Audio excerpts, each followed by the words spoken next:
غامدی صاحب جو کچھ بتا رہے ہیں وہ اپنے خیالات کا اظہار کر رہے ہیں، اس کے پیچھے کوئی بکش نالج ان کے پاس نہیں ہے۔ تو سیدہ ختیجہ ان کو ٹفن میں کھانا باندھ دیتی تھی۔ یہاں پہ آپ کے بزرگوں کے بارے میں مشہور ہے کہ وہ 40 سال تک پتے کھاتے رہے یا بغیر کھائے بھی زندہ رہے۔ ہاں، تو ان کو میں پھکی دیتا ہوں کہ تمہارے پیغمبر جو تھے وہ تو گھر سے کھانا لے کے جاتے تھے۔ وہ اقرا باسم ربک الذی جی وہیں پہ نازل ہوئی ہے۔ اس طرح کی باتیں بالکل بے معنی ہیں، غار حرا محض ایک افسانہ ہے، کوئی حقیقت نہیں اس کی۔ تو یہ غامدی صاحب جو یہ باتیں کر رہے ہیں یہ کوئی سپورٹیو نہیں ہے قرآن سے یا بخاری سے یا مسلم سے۔ اس طریقے سے زبردستی کو رزلٹ نکالنا ہے، اس کا تو کوئی اینڈ رزلٹ نہیں۔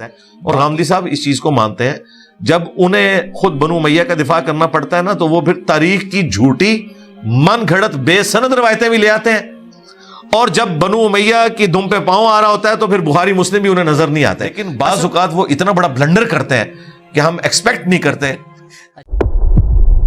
Wake up to reality. جب آپ آیات کا حوالہ دے رہے ہیں کہ وہ بڑی کلیئر ہیں، بہت واضح ہیں، تو جو ابتدا ہوئی وحی کی اس کے بارے میں اتنے مختلف آراء کیوں موجود ہیں؟ ایک واقعہ غار حرا اور وہ سارا تو ہم نے سنا ہوا ہے، لیکن اب غامدی صاحب جب بتاتے ہیں کہ وہ تو سدرۃ المنتہا اور وہ واقعات جن کو ہم عموماً معراج سے منسوب کرتے ہیں، وہ کہتے ہیں نہیں وہ پہلی وحی تھی، اور اس کو بالکل مختلف ایک تصویر پیش کرتے ہیں۔ یہ ایسا کیوں ہے، اتنا تبدیل کیوں ہو جاتا ہے؟ غامدی صاحب جی بعض معاملات میں وہ عقائد و نظریات بتا رہے ہیں جو دین کی بیسکس سے متعلق ہیں۔ اگر یہ جدید فقہی احکام و مسائل پہ بولتے ہیں نا، ہم ان کی بات کو توجہ بھی دیتے ہیں، لیکن جو چیزیں فریز ہو چکی ہیں عقائد اور نظریات کے اعتبار سے، اب سائنس نے اس میں کوئی ویلیو ایڈیشن نہیں کرنی۔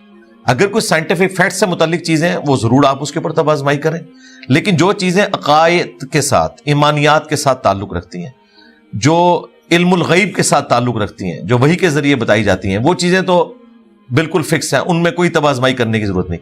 غامدی صاحب جو کچھ بتا رہے ہیں وہ اپنے خیالات کا اظہار کر رہے ہیں، اس کے پیچھے کوئی بکش نالج ان کے پاس نہیں ہے۔ جو وحی کی ابتدا والا معاملہ ہے وہ بخاری مسلم میں رپورٹ ہوا ہے کہ نبی الاسلام کو جو وحی کی ابتدا ہوئی وہ اچھے خوابوں سے ہوئی۔ بخاری مسلم میں حدیث ہے کہ خواب بھی نبوت کا 46واں حصہ ہے، اور وہ خواب ایسے ہوتے تھے کہ جو نبی الاسلام رات کو دیکھتے تھے وہ صبح واقع ہو جاتا تھا۔ یہ آپ علیہ السلام کو اشارے ملنے شروع ہو گئے تھے آپ کی بعثت سے پہلے۔ آپ بڑی ایک ڈائنامک لائف گزار رہے تھے، آپ کی زندگی میں کبھی کسی بھی فلاسفر کی شاگردگی نہیں تھی، نہ آپ کبھی گوشہ نشینی کی آپ نے زندگی گزاری۔ ایک کامیاب ترین تاجر جو تھی مکے کی وہ آپ کی بیوی تھی، اور آپ ایک بڑی اس طریقے سے ڈائنامک زندگی گزار رہے تھے۔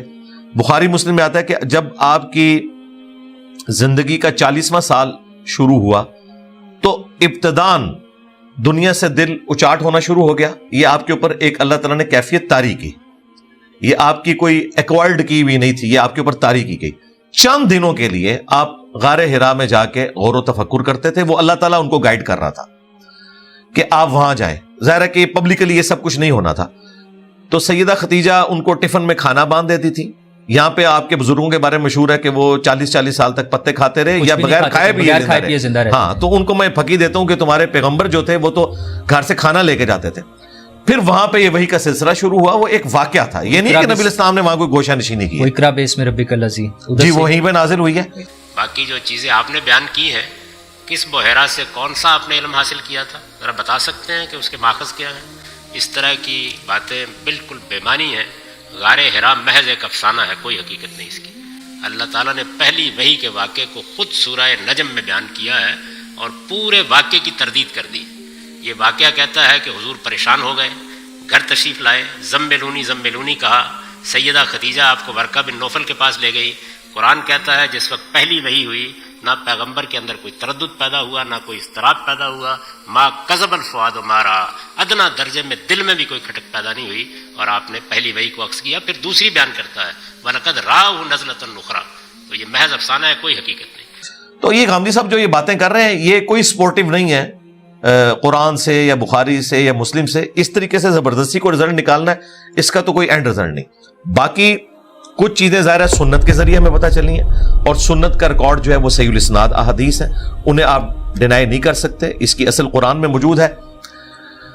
نبی صلی اللہ علیہ وآلہ وسلم سے جب کفار کی بحث شروع ہوئی تو اللہ تعالیٰ نے فرمایا کہ ان سے فرماؤ ایتونی بکتاب من قبل ھذا او اثارۃ من علم ان کنتم صادقین، ان سے فرماؤ کہ اگر تم میری کتاب کو نہیں مانتے تو تمہارے پاس اگر کوئی الہامی کتاب ہے وہ لے آؤ، او اثارت من علم، یا علم کے آثار۔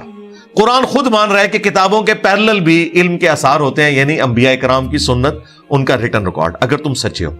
یعنی اس میں علم کا بھی ذکر آ گیا، کتاب کا بھی۔ اسی کو میں نے کہا تھا نا کہ نہ میں وہابی نہ میں بابی، میں ہوں مسلم علمی کتابی، یعنی علم کے آثار اور کتاب کو آپ نے فالو کرنا ہے۔ سنت پیرلل میں ایک سورس ہے دین کو حاصل کرنے کا، اور سنت کا انکار غامدی صاحب نہیں کرتے۔ ان کا اختلاف جو ہے وہ اس کے حدیث۔ اب یہ کہنا کہ سنت اور حدیث میں فرق ہے، ٹھیک ہے، دقت نظر سے دیکھا جائے، سورس کیا ہے؟ سنت کا سورس تو حدیث ہی ہے، صرف حدیث ہے۔ آج کی ڈیٹ میں تو یہی ہے۔ اگر یہ کہنا عملی تواتر ہے تو وہاں جا کے پھر غامدی صاحب جو ہے پھر دوسری ڈاکٹرن اڈاپٹ کر لیتے ہیں۔ جب ہم رفع الیدین کی بات کرتے ہیں تو وہ کہتے ہیں جی اتنے لوگ رفع الیدین نہیں کر رہے، تو عملی تواتر تو پھر عرب کے لوگوں کا دیکھنا چاہیے جہاں کبھی نان مسلم کی حکومت نہیں رہی 1400 سال، وہاں تو وہ صحابہ کرام کی اولاد میں سے، وہاں آ کے غامدی صاحب پھر اپنا قانون بدل لیتے ہیں۔ تو ویسے یہ حیران کن بات ہے، انہوں نے اپنی کتاب میں جو نماز کا طریقہ لکھا ہے نا وہ وہی بخاری مسلم رفع الیدین والا لکھا ہے۔ پریکٹیکلی میرے پیچھے انہوں نے ایک دفعہ نماز پڑھی، بلکہ انہوں نے اعزاز دیا، میں نے تو انہیں کہا تھا آپ امامت کروائیں، تو مجھے بعد میں ساتھیوں نے بتایا کہ انہوں نے بغیر رفع الیدین کے نماز پڑھی، اگرچہ وہ قائل ہیں کہ یہ افضل طریقہ ہے۔ تو کوئی اصول کھڑا کرے، اس کے اوپر بات کریں۔ جو سنت ہے جو اجماعی طریقے سے عملی تواتر سے ٹرانسفر ہوئی ہے، جہاں دو رائے موجود نہیں ہیں، وہ تو بالکل ٹھیک ہے، لیکن جب دو رائے آئیں گی، یعنی ایک جماعت کہتی ہے کہ گرین پگڑی جو ہے وہ سنت ہے، انہوں نے 1981 میں اس کے اوپر ایک جماعت لانچ کر دی، دوسرے لوگ کہتے ہیں نہیں جی وائٹ اور بلیک سنت ہے۔ اب ہم کہاں جائیں گے؟ کتاب کی طرف جائیں گے نا، اور کتابیں 1200 سال پہلے فریز ہوئی ہیں، آج کی فریز ہوئی بھی نہیں ہے۔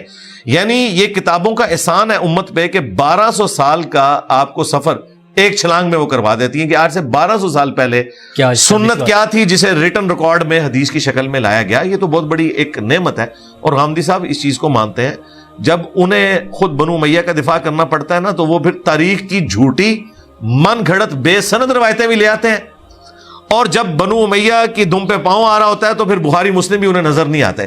اصل میں نا وہ رزلٹ پہلے فکس کر لیتے ہیں، اس میں پھر فکس کرنے کی کوشش کرتے ہیں۔ ہم جیسے سمجھداروں کو تو سمجھ آ رہی ہے، میں نے انہیں کئی جگہ پہ اس حوالے سے ایکسپوز کیا، اگرچہ میں ان کی بہت عزت کرتا ہوں، لیکن بعض اوقات وہ اتنا بڑا بلنڈر کرتے ہیں کہ ہم ایکسپیکٹ نہیں کرتے۔ لیکن پھر ہم دیکھتے ہیں تاریخ میں اس قسم کے بلنڈر لوگوں نے کیے۔ آئنسٹائن سے بڑا کوئی میں فزکس کی فیلڈ میں نہیں مانتا، لیکن اس نے بلنڈر کیا۔ پھر جب ہبل نے ٹیلیسکوپ کے ذریعے دیکھا کہ یونیورس ایکسپینڈ کر رہی ہے تو اس نے مانا کہ میرے بھی میتھمیٹیکل ایکویشن میں ایکسپینڈنگ یونیورس آ رہا تھا۔ یہ میری زندگی کا سب سے بڑا بلنڈر ہے کہ میں نے جو پریزنٹ باقی سائنٹسٹ تھے نا ان کا ریگارڈ کرتے ہوئے میں نے، کیونکہ وہ اسٹیڈی سٹیٹ تھیوری کو لے کے چل رہے تھے، میں نے ایکسپینڈنگ یونیورس کو دبا لیا۔ لیکن اب میں معافی مانگتا ہوں، میری بھی خواہش ہے کہ غامدی صاحب بھی آئنسٹائن کی طرح اپنی وفات سے پہلے اپنے ان معاملات کے اوپر معافی مانگے جو انہوں نے خام خواہ بنو امیہ کا دفاع کیا، اور باقی جگہوں پہ بھی انہوں نے۔ اب دیکھیں جہاں پہ وہ پگ کے یعنی ہارٹ کو فٹ کرنے کی باری آتی ہے، وہاں تو مولویوں سے بھی زیادہ ہارڈ لائنر ہو گئے ہیں، وہ لگ ہی نہیں رہا کہ یہ وہی غامدی صاحب ہیں، یہ وہی لبرل غامدی صاحب ہیں جو کئی معاملات کے اندر کرتے ہیں۔ ادھر تو انہوں نے پتہ نہیں کیا کچھ کرنا شروع کر دیا۔ تو بڑا افسوس ہوتا ہے کہ اصول اور مبادی وہ ایک نہیں رکھتے۔ خدا جس نے کی